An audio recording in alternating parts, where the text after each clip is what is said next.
രാമു ദാമു എന്ന് പറഞ്ഞിട്ടുള്ള 2 പേരുണ്ടായിരുന്നു. 2 പേരും വർക്ക് ചെയ്യുന്നുണ്ട്. ഇതിൽ രാമു എന്ത് ചെയ്യും? വർക്ക് ചെയ്ത് കിട്ടുന്ന പൈസ സേവ് ചെയ്യും.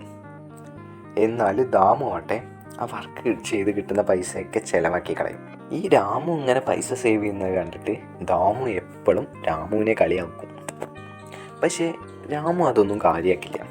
ദാമു എന്ത് പറഞ്ഞാലും രാമു അതൊന്നും ശ്രദ്ധിക്കാണ്ട് സേവ് ചെയ്തുകൊണ്ടേയിരിക്കും. അങ്ങനെ രാമു ഒരു സമയത്തിയപ്പോൾ സേവ് ചെയ്ത മണി ഉപയോഗിച്ചിട്ട് അസറ്റ് ബിൽഡ് ചെയ്തു. അങ്ങനെ ഒരു സമയത്തിയപ്പോൾ സേവ് ചെയ്ത മണി ഉപയോഗിച്ചിട്ട് അസറ്റ് ബിൽഡ് ചെയ്തു. ഈ അസറ്റ് എന്ന് പറയുന്നത് നമ്മുടെ ലൈഫിൽ ഫിനാൻഷ്യൽ ഫ്രീഡം തരുന്ന ഒന്നാണ്. അതെല്ലാവരും മനസ്സിലാക്കേണ്ട ഒരു കാര്യമാണ്.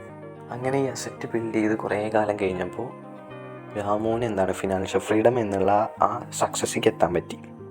എന്നാൽ അപ്പുറത്ത് ദാമു ഉണ്ട്.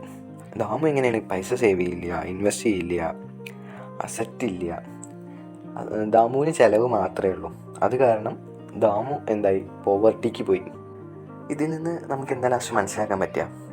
രാമുവിന് അസറ്റ് വാല്യുബിൾ ആണ് എന്ന് മനസ്സിലായതുകൊണ്ടാണ് രാമു പൈസ സേവ് ചെയ്ത് അസറ്റ് ബിൽഡ് ചെയ്യാൻ നിന്നത്. ദാമുവിന് അതറിയില്ല. ദാമുവിന് ആ ഫിനാൻഷ്യൽ ലിറ്ററസി എന്ന നോളേജ് ഇല്ല.